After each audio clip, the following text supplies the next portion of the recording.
রমজান মাস সামনে চলে আসছে। রজব এবং শাবান মাস আল্লাহ তাআলার কাছে দামি মাস। রজব এবং শাবান মাসে ইবাদত কইরা আল্লাহ তাআলার সঙ্গে তাআল্লুক করবে, আল্লাহ তাআলার সঙ্গে সম্পর্ক জোড়ায় দিবে। আর রমজান মাস আসার সঙ্গে সঙ্গে বান্দা আল্লাহ তাআলার প্রেমের ভিতরে মশগুল হয়ে যাবে। এজন্য রমজান মাস আসার আগে রজব মাস এবং শাবান মাস, এই দুইটা মাস হলো রমজানের প্রস্তুতির মাস। বান্দা রমজান মাসে ইবাদত করবে, ওই ইবাদতের প্রস্তুতির মাস হলো রজব মাস এবং শাবান মাস। এই রজব মাসের মধ্যে একটা দিন আছে, একটা সময় আছে, যেই সময়টা অত্যন্ত দামি সময়। একটা দিন আছে অত্যন্ত দামি একটা দিন, যেই দিনটাকে বলা হয় লাইলাতুল মি'রাজ।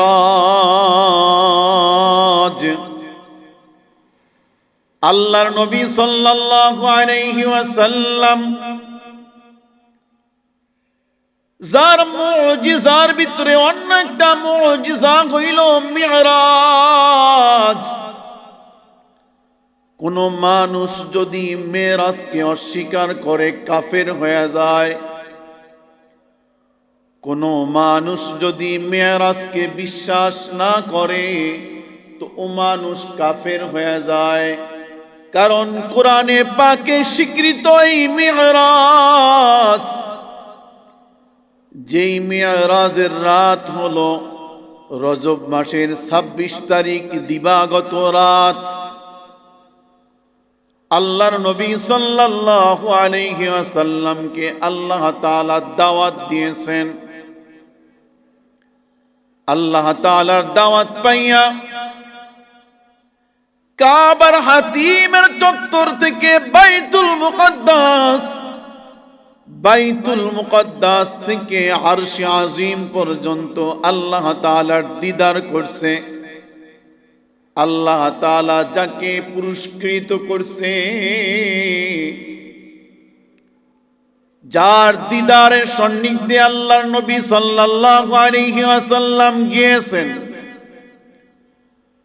যদি কোনো মানুষ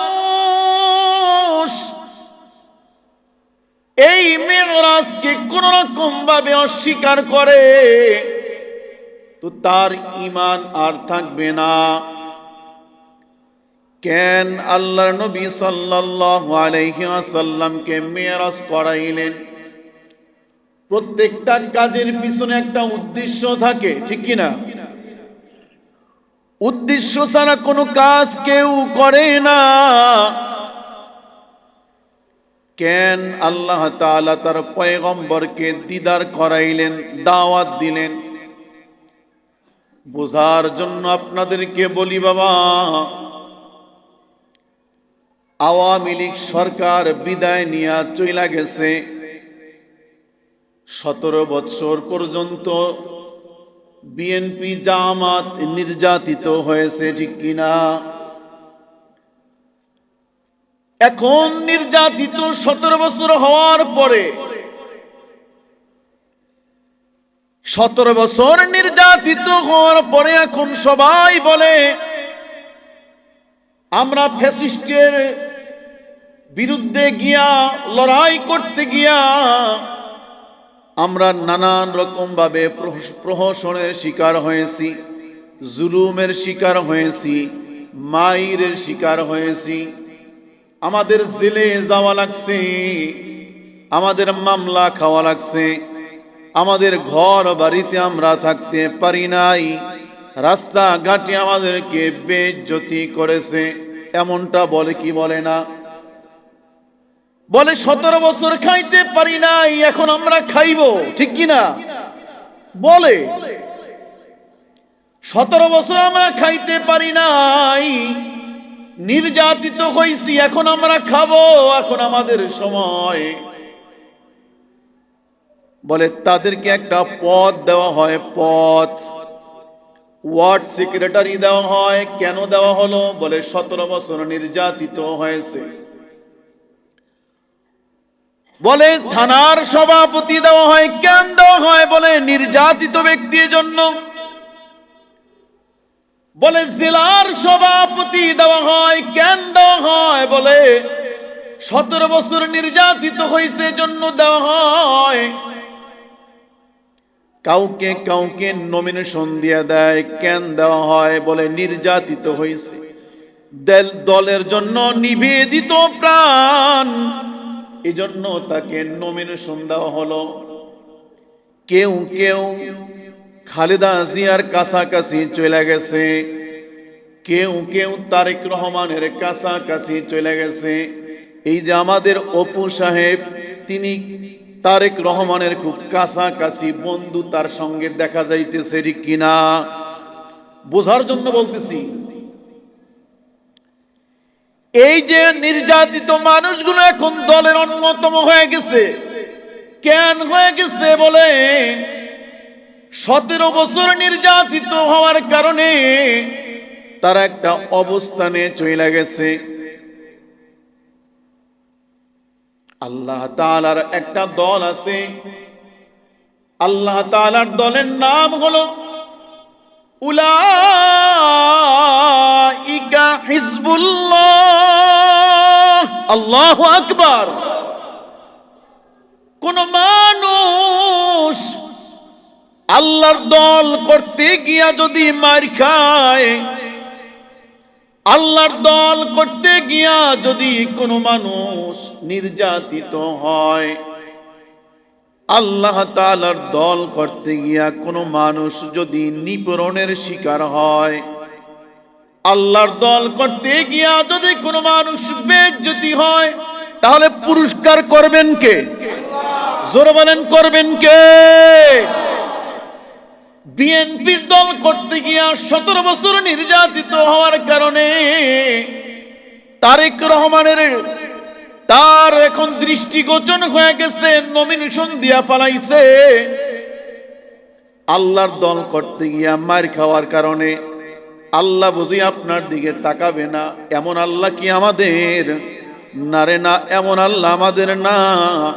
আল্লাহর দল করতে গিয়া যদি কোনো মানুষ নির্যাতিত হয়, আল্লাহর দল করতে গিয়া কোনো মানুষ যদি নিপীড়নের শিকার হয়, পুরস্কার দিবেন আল্লাহ। এটা আল্লাহর ওয়াদা। ইন্নাল্লাযীনা ফাতানুল মুমিনিনা ওয়াল মুমিনাত সুম্মা লাম ইয়াতুবু ফালাহুম আযাবু জাহান্নাম ওয়ালাহুম আযাবুল হারীক। ইন্নাল্লাযীনা আমানু ওয়া আমিলুস সালিহাত লাহুম জান্নাতুন তাজরি মিন তাহতিহাল আনহার যালিকাল ফাউজুল কাবীর। দুনিয়ায় নির্যাতিত মানুষকে কখনো কখনো বলা হয়, আরে দলের জন্য নির্যাতন হয়েছে, যাও তোমার একটা সফর দিলাম, কক্সবাজার চলিয়া যাও, সব দল বহন করবো, ওই জায়গায় গিয়া তুমি ফুর্তি করবা, আমোদ করবা, ঘুরবা ফিরবা, তোমার যত খরচ আছে সব খরচ দল বহন করবে। হয় কি হয় না? আরো যদি ত্যাগ স্বীকার করে বলে যাও তুমি সিঙ্গাপুর যাও, সব দল বহন করবে, তোমার কোনো খরচ নাই, সব খরচ দল দিবে, যাও, দলের জন্য তুমি ত্যাগ স্বীকার করছো। আল্লাহর নবী সাল্লাল্লাহু আলাইহি ওয়াসাল্লাম মানুষের কাছে কাছে দ্বীনের দাওয়াত দিতেন, লা ইলাহা ইল্লাল্লাহ, লা ইলাহা ইল্লাল্লাহ। ইল্লাল্লাহ, এক আল্লাহর দাওয়াত দিতেন, এক আল্লাহর দাওয়াত। তোমরা কালেমার ছায়া তলে আসো, এই কালেমার ছায়া তলে আসলে আল্লাহ তোমাদেরকে জান্নাত দিবে, তোমাদের গুনাহ খাতা মাফ কইরা দিবে। আসো তোমরা এক আল্লাহর গোলামি করো। আল্লাহর নবী এক আল্লাহর দাওয়াত দিছে। আদম আলাইহিস সালাম থেকে যত পয়গম্বর জমিনের মধ্যে পাঠাইছে, সবার একটা কাজ ছিল লা ইলাহা ইল্লাল্লাহ। সবাই এক আল্লাহর দাওয়াত দিছে। এক আল্লাহর দাওয়াত দেওয়ার কারণে প্রত্যেক নবীর উপরে নানান দিক থেকে নিপীড়নের শিকার হয়ে গেছে, নানান দিক থেকে জুলুমের শিকার হয়ে গেছে, নানান দিক থেকে অত্যাচারের শিকার হয়ে গেছে। ঠিক তেমনি ভাবে আল্লাহর নবী মানুষদেরকে দাওয়াত দেয় ইসলাম কবুল করার কারণে। আল্লাহর নবীর উপরে নির্যাতনের শিকার হয়ে গেছে। আল্লাহর নবী দাওয়াত দেয়, বলে দাওয়াত দিয়া নামাজে দাঁড়ায়া যায়। আল্লাহর নবীর পিঠের উপরে, আল্লাহর নবীর কোমরের উপরে, আল্লাহর নবীর গর্দানের উপরে উটের নারী বুড়ি চাপায় দেয়। বলে জ্ঞান দেয়। আল্লাহর নবী কি এমন কোন কথা বলেছিলেন? না না, আল্লাহর নবী এক আল্লাহর দাওয়াত দিয়েছিলেন। এটা বেদিনের কাছে, এটা অমুসলিমের কাছে, কাফের বেঈমানের কাছে পছন্দ হয় না। তারা বলে আমরা লাত মানাতের ধর্ম পালন করি, আমরা সূর্যের পূজা করি, আগুনের পূজা করি, তার ভিতরে আমরা ৩৩ কোটি খোদার ঈমান মানছি। ৩৩ কোটি খোদার উপরে ঈমান আনছি। তার আইখা তুমি একজন আল্লাহর উপরে ঈমান আনতে বলো? না না, ৩৩ কোটি খোদায় আমাদের বাঁচাইতে পারে না, তোমার এক আল্লাহ কেমন করে বাঁচাইবে? এই আল্লাহর নবী দাওয়াত দিতেছেন, কখনো গোপনে কখনো প্রকাশ্যে। আল্লাহ তাআলা অর্ডার করলেন, হাবিব দাওয়াত দেওয়ার জন্য তায়েফের ময়দানে চলে যান। আল্লাহ তাআলার কাছে প্রশ্ন করলেন, আল্লাহ কখন যাব? বলে এখন রওনা করেন। বলে কাউকে সঙ্গে নিয়ে যাব? বলে হ্যাঁ, একজন সফর সঙ্গী নিয়ে যান। আল্লাহর নবী সাল্লাল্লাহু আলাইহি ওয়াসাল্লাম পালক পুত্র যায়েদ ইবনে হারিসাকে সঙ্গে নিলেন। সঙ্গে একজন সফর সঙ্গী নিয়ে রওনা করলেন। এজন্য মনে রাখবেন, আপনি যদি দূর দূরান্তে সফরে রওনা করেন, নির্জন এলাকায় সফরে রওনা করলে আপনার একজন সফর সঙ্গী নিয়ে যাওয়া সুন্নত। কারণ কোনো না কোনো বিপদ হইতে পারে, কোনো না কোনো সমস্যা হইতে পারে। এজন্য একজন সফর সঙ্গী লগে নিয়ে যাওয়া, এটা হলো সুন্নত। দাওয়াতের কাজে বের হইবেন, ইসলামের কাজে বের হইবেন, বলে একা একা নয়, কয়েকজন নিয়া, এটা সুন্নত। একা একা বহুদূর রওনা করছেন, একা একা নয়, একজন সাথে নিয়ে যাওয়া, এটা সুন্নত। আল্লাহর নবী পালক পুত্র যায়েদ ইবনে হারিসাকে নিয়ে রওনা করলেন দ্বীনের কাজের জন্য। তায়েফের ময়দানে রওনা হইছে।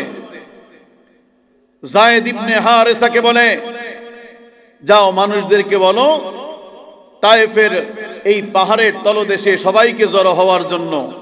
কারণ আল্লাহর নবীকে তায়েফবাসীরা সবাই মনে করত আল্লাহর নবীর জবান দিয়া কখনো মিথ্যা বলে নাই, কখনো মিথ্যা বলে নাই। অসত্য না বলার কারণে আল্লাহর নবীকে সবাই একটা নামে উপাধি দিয়েছেন, সে নামটা হলো আল আমিন, বিশ্বাসী। বলেন সুবহানাল্লাহ।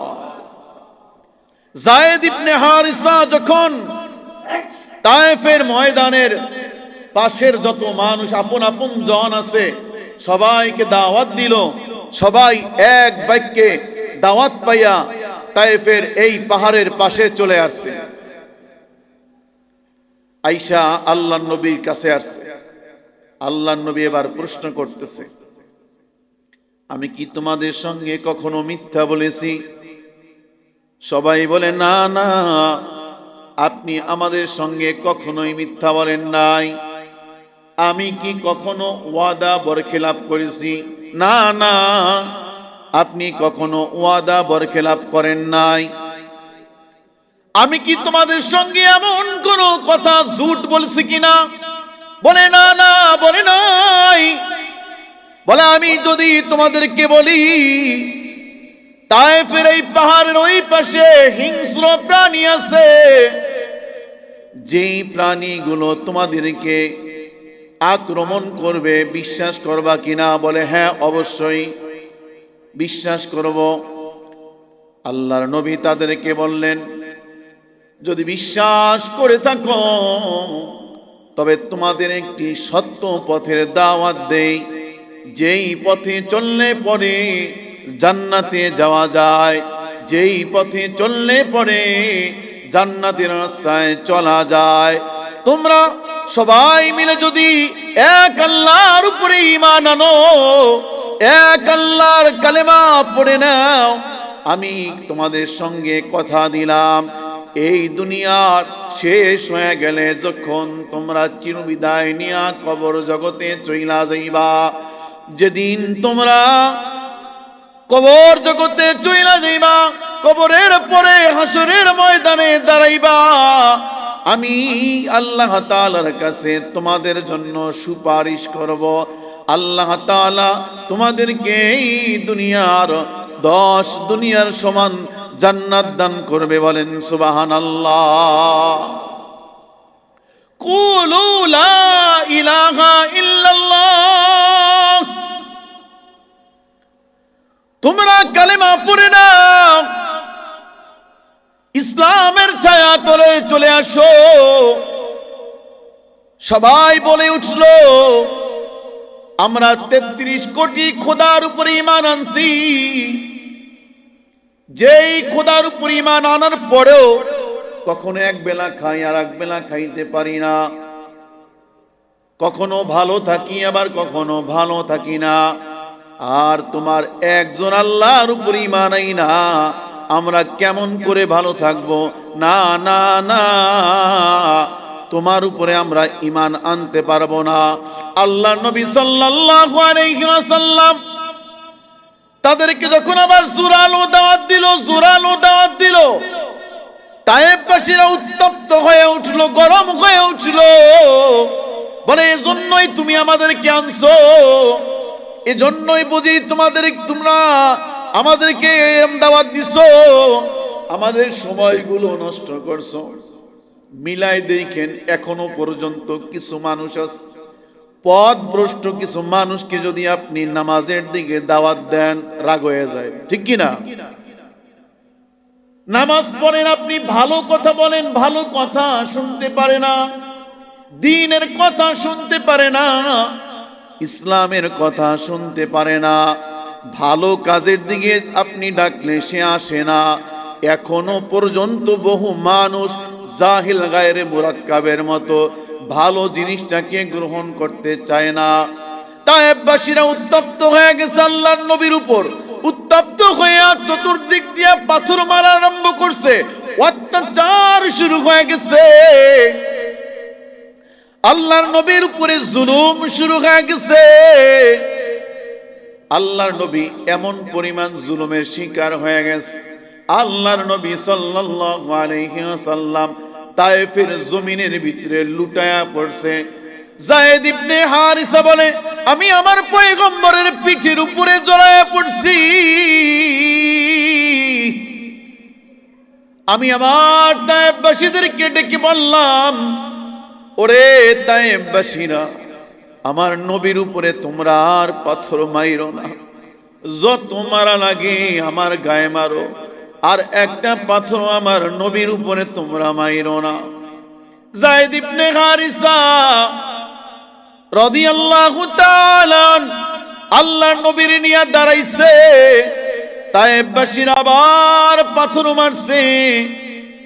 যায়েদ ইবনে হারিসা বলে, আল্লাহর নবীর গায়ে এমন কোন জায়গা ছিল না যেই জায়গার ভিতরে পাথরের আঘাত লাগে নাই, এমন কোন জায়গা ছিল না রক্তাক্ত হয় নাই। আল্লাহ নবীর শরীর মুবারক রক্তে জর্জরিত হইয়া জুতার ভিতরে রক্ত আটকায় গেছে। জুতার ভিতরে রক্ত আটকাইয়া জুতার ছোটে নাই। বলে কেন এত মায়ের খাইলেন? বলে পথভ্রষ্ট মানুষগুলোকে দিনের পথে আনার জন্য, পথভ্রষ্ট মানুষকে আল্লাহর পথে আনার জন্য।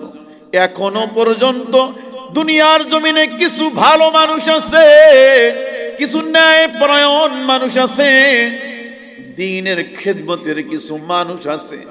যতই অত্যাচারিত হোক না কেন, যতই অত্যাচার করুক না কেন, তারপরেও দ্বীনের ঝান্ডা নিয়ে দাঁড়ায় যায়, আছে কি নাই? আল্লাহ নবী সাল্লাল্লাহু আলাইহি ওয়াসাল্লাম একবার দুইবার নয়, তিনবার পর্যন্ত একবার দাঁড়ায় আবার শুয়ে পড়ে, একবার দাঁড়ায় আবার শুয়ে পড়ে। তৃতীয়বার আর উঠতে পারে নাই, জমিনের ভিতরে শুয়ে পড়ছে। যায়েদ ইবনে হারিসা আল্লাহর নবীর গায়ের উপরে শুয়ে রইছে। পাহাড়গুলো কাঁপতেছে, আসমান কাঁদে, জমিন কাঁদে। তায়েফের পাহাড়ের ফেরেশতারা আল্লাহর নবীর কানের কাছে বলে, ও গো পয়গম্বর, একবার অনুমতি দেন, একটা বার আপনি অনুমতি দেন, তায়েফের সমস্ত মানুষগুলোকে এই পাহাড় দিয়া চাপা দিয়া দিব, একটা মানুষকেও জীবিত রাখবো না। আপনার গায়ে হাত তুলছে, আপনার উপরে অত্যাচার করছে, একবার পয়গম্বর অনুমতি দেন। আল্লাহর নবী তখন বলছে, তায়েফবাসীর যদি শেষ কইরা দেয়, তাহলে কে আমার দ্বীনের দাওয়াত কবুল করবে? তারা আজকে বুঝে নাই, না বুঝা আমার গায়ে আঘাত করছে। তারাই তো একদিন ইসলামের ছায়া তলে আসবে, তারাই তো একদিন কালেমা পড়বে, তারাই তো একদিন কালেমার পতাকা উত্তোলন করবে। আল্লাহু আকবার। মদিনার বুলবুল নবী রাসূলুল্লাহ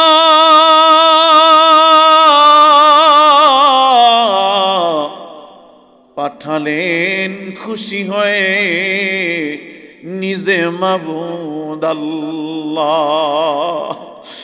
মদিনার বুলবুল নবী রাসূলুল্লাহ পাঠালেন খুশি হয়ে নিজে মাবুদ আল্লাহ। তায়েফবাসীরা এত অত্যাচার করছে, এরপরেও তায়েফবাসীরকে আল্লাহ নবী ভোলে নাই। বলে তাদেরকে শেষ কইরা দিলে কে আমার দাওয়াত কবুল করবে, কে আমার কালেমার ছায়া তলে আসবে? আল্লাহ তাআলা তার হাবিবের এই ত্যাগ শিকার, এই জুলুমের শিকার, এই রক্তকে এতটা পছন্দ করছে, দ্বীনের জন্য রক্ত দেওয়াটা এত পছন্দ করছে।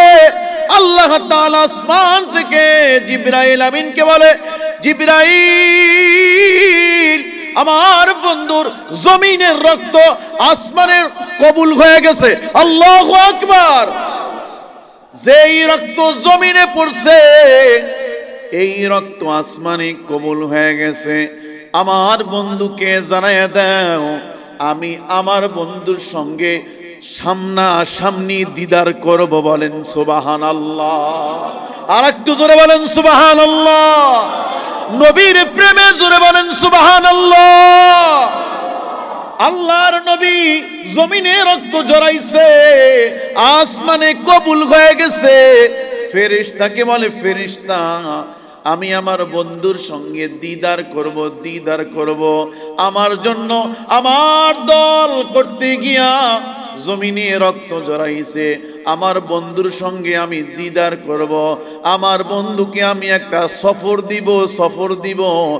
এক রাত্রির ভিতরে হাতিমে কাবা থেকে বাইতুল মুকাদ্দাস থেকে সপ্তম আসমান থেকে সিদরাতুল মুনতাহা থেকে আমি আমার বন্ধু সামনাসামনি বসবো, আলোচনা করব, জান্নাত জাহান্নাম দেখাইব, আমি আমার বন্ধুকে পুরস্কৃত করব। আল্লাহু আকবার। আল্লাহর নবী তায়েফের ময়দান থেকে চলে গেছে নিজের কামরায়। একদিন 2 দিন নয়, 90 দিনের মধ্যে আল্লাহর নবী কখনো হাসেন নাই। হাসার অবস্থাও যদি আসছে, তারপরেও আল্লাহর নবী হাসেন নাই। কেন হাসেন নাই? দুঃখে না, আল্লাহর নবী এজন্য হাসেন নাই, আল্লাহ যদি তায়েফবাসীদেরকে আযাব দেয়, তাহলে কে আমার দ্বীনের দাওয়াত কবুল করবে? এই চিন্তায় 90 দিনের মধ্যে আল্লাহর নবী হাসেন নাই। 90 দিন দেওয়ার পরে আল্লাহর নবী বাপ নাই, মা নাই, বড় ইতিম মানুষ। আরে যার মা নাই, বাবা নাই, সে বোঝে এতিমের কি যন্ত্রণা। রাস্তায় রাস্তায় ঘুরে ডাইকা নিয়া আদর দেওয়ার মতো কেউ নাই, একবেলা না খাইলে জিগানের মতো কেউ নাই। এতিমের কষ্ট এমন, আল্লাহর নবী সাল্লাল্লাহু আলাইহি ওয়াসাল্লাম বড় এতিম, ফুফুর কাছে থাকে। হাতিমে কাবার একটা অংশ যেটাকে বলা হয় ফুফুর বাড়ি, ওইখানে রাত্রিবেলা ফুফুর ঘরের ভিতরে ঘুমায় রইছে। হঠাৎ করে দেখে মাথার উপরে টিনের চালা, এটা ফাঁক হয়ে গেছে, 2 দিকে এই টিন ফাঁক হয়ে গেছে, আসমানের আলো দেখা যাইতেছে। হঠাৎ করে দেখে মাথার কাছে কে যেন, পায়ের কাছে কে যেন। আল্লাহর নবী উইঠা পড়ছে। জিবরাইল আমিন বলে, ওগো পয়গম্বর, ভয় পাওয়ার কোনো কারণ নাই। মাথার কাছে আমি জিবরাইল, পায়ের কাছে আছে আমার ভাই মিকাইল, ভয় পাইয়েন না। আল্লাহ তাআলার পক্ষ থেকে আপনার কাছে আসছি, আল্লাহ তাআলা আপনার সঙ্গে দিদার করবে। আল্লাহ তাআলা দিদারের পয়গাম নিয়ে আপনার কাছে আসছি। বলেন সুবহানাল্লাহ। আল্লাহর নবী সাল্লাল্লাহু আলাইহি ওয়াসাল্লাম কি নিয়া হাতিমে কাবা শরীফের পানি যেই জায়গায় পড়ে, ওইটার নাম হলো কাবায়ে হাতিম। যেখানে দাঁড়ায় দোয়া করলে আল্লাহ তাআলা দোয়া কবুল করে, যেই জায়গায় দোয়া করার জন্য মানুষ পাগল, এই হাতিমে কাবার উপরে দাঁড়াইয়া জমজমের পানি পেয়ালা ভইরা জমজমের পানি আইনা আল্লাহর নবীরে বলতেছে, ও পয়গম্বর, আল্লাহ তাআলার সঙ্গে দিদার করার জন্য যাইবেন, আপনার সিনাটাকে একটু সাফ করা লাগবে, আপনার সিনাটাকে একটু ধোয়া লাগবে, আপনার কলিজা একটু ধোয়া লাগবে, আপনার হার্ট একটু ধোয়া লাগবে। আল্লাহর নবী বলে, আল্লাহ তাআলার কাছে দেখার জন্য যাইব, আবার কেন ধোয়া লাগবে? জিবরাইল আমিন বলে, ওগো পয়গম্বর, আল্লাহ তাআলার নূরের তাজাল্লি আপনি সহ্য করতে পারবেন না। আল্লাহ তাআলার নূরের কাছে বসার জন্য আপনার কলবটাকে নূরে নূরান্বিত করতে হবে। আল্লাহু আকবার। আপনার কলবটাকে নূর দিয়া ভরতে হবে।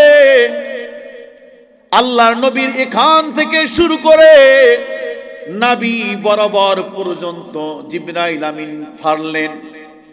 জিবরাইল আমিন ফাইরা ভিতর থেকে কলিজা বাইর করছে, ভিতর থেকে লাঞ্জ হার্ট বাহির করছে।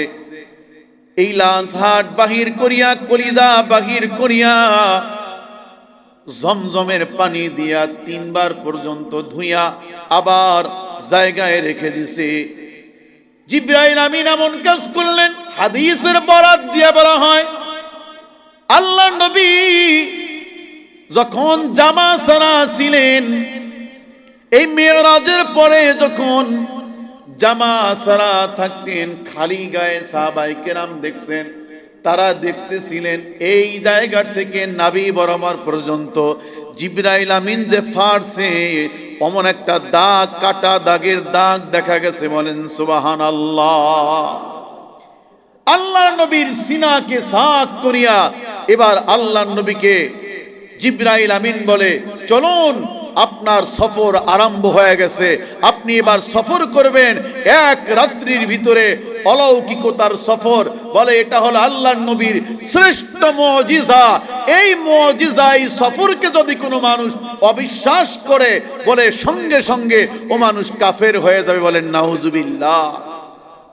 কারণ আল্লাহ তাআলা সূরা বনী ইসরাঈলের শুরুতেই বলেন সুবহানাল্লাযী আসরা বিআবদিহি লাইলাম মিনাল মাসজিদিল হারাম ইলাল মাসজিদিল আকসা। আল্লাহর নবীকে নিয়ে এবার মসজিদুল হারামের দিকে রওনা হবে,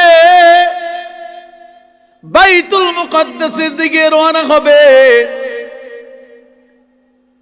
একটা পুরাকানা হলো, যানবাহন আনা হলো, যেই যানবাহনের নাম হলো বুরাক। বলে বুরাকটা দেখতে কেমন? বলে সাদা, ধবধবে সাদা। শরীরটা হলো ভেড়ার মতো অথবা খচ্চরের মতো। বলে এমন সুন্দর, আল্লাহ তাআলা এত সুন্দর কোন প্রাণী সৃষ্টি করেন নাই। মনোমুগ্ধকর জান্নাতি এক প্রাণী আল্লাহর নবীর সামনে আসছে। দুর্বল হাদিস আছে একটা, দুর্বল হাদিসটা হলো আল্লাহর নবীর সামনে আসার পরে এই বুরাক, এই গাদা লাফাইতেছে, এই বুরাক গাদা লাফাইতেছে। জিবরাইল আমিন প্রশ্ন করছে, এই তুমি জানো কার সামনে আসছো? বেয়াদবি করো কেন? তুমি কি জানো কার সামনে দাঁড়াইছো? তুমি লাফাইতেছো কেন? বুরাক বলে, আপনি হলেন ফেরেশতাদের সরদার জিবরাইল, আপনি জানেন, তবে আমিও কম জানি না, আমি জান্নাতি প্রাণী। আল্লাহু আকবার। বলে আমি আরশে আজিমে যার নাম দেখছিলাম, প্রত্যেকটা আসমানের দরজায় দরজায় আল্লাহর নামের পাশে যার নাম দেখছি, তিনি হলেন আকায়ে নামদার তাজদারে মদিনা মুহাম্মদুর রাসূলুল্লাহ সাল্লাল্লাহু আলাইহি ওয়াসাল্লাম। আমি তো এই প্যারে হাবিবের সামনে দাঁড়ায় আছি, আমি কি আপনার থেকে কম চিনি? লাফাও কেন? বলে এই জন্য লাফাই, আনন্দে লাফাই, আনন্দে। আল্লাহর নবীর আজকে আমি যেমন যানবাহন, আল্লাহর নবী যদি একটা ওয়াদা আমার কাছে করে, আজকে আমি যেমন যানবাহন, জান্নাতের ভিতরে প্রত্যেকটা মানুষকে আল্লাহ তাআলা একটা করে যানবাহন দিবে। ওই দিন আল্লাহর নবী আমাকে যানবাহন হিসাবে কবুল করবে, আমাকে যানবাহন হিসাবে মেনে নিবে। এমন ছোট্ট একটা ওয়াদা যদি করে, তবে আমি আরো আনন্দিত হয়ে যাব। সুবহানাল্লাহ। আল্লাহর নবী হাত বুলায়া বুরাককে বলে, বুরাক চিন্তা করিস না, চিন্তা করিস না, আজকে আমি যেমন তোর যানবাহন, জান্নাতেও তুই আমার যানবাহন। বলেন সুবহানাল্লাহ। আল্লাহর নবী সাল্লাল্লাহু আলাইহি ওয়াসাল্লাম এই যানবাহনে উঠলেন। বলে যানবাহনের গতি কেমন? বলে বিদ্যুতের থেকেও গতি। বলেন সুবহানাল্লাহ। বিদ্যুতের থেকেও গতি, এত গতি সম্পন্ন যানবাহনে উঠলেন আল্লাহর নবী। এই সফর শুধুই মাত্র এই সফর নয়, এই সফর থেকে উম্মতি মুহাম্মাদির জন্য চমৎকার চমৎকার শিক্ষা উম্মতি মুহাম্মাদের জন্য শ্রেষ্ঠত্ব অর্জন। বলে শ্রেষ্ঠত্ব অর্জন হলো কি? আল্লাহর নবী সফরে গেলেন এবং সফর থেকে আসলেন, আমাদের জন্য একটা হাদিয়া নিয়ে আসলেন। সে হাদিয়াটা হলো কি? নামাজ। 50 ওয়াক্ত নামাজ নিয়ে আসলেন। পথিমধ্যে আল্লাহর নবীকে আবার মুসা পয়গম্বর ফিরাই দিলেন, একবার দুইবার নয়, নয় বার ফিরাই দেওয়ার পরে অবশিষ্ট 5 ওয়াক্ত নামাজ নিয়ে আসলেন। এই মাঝখানে যে লম্বা কাহিনী, লম্বা ঘটনা, আল্লাহর নবী এখানে 3টা মঞ্জিল করছেন, মানে 3 জায়গায় থামছেন, 3টা জায়গায় থেমে আল্লাহর নবী নামাজ আদায় করছেন এবং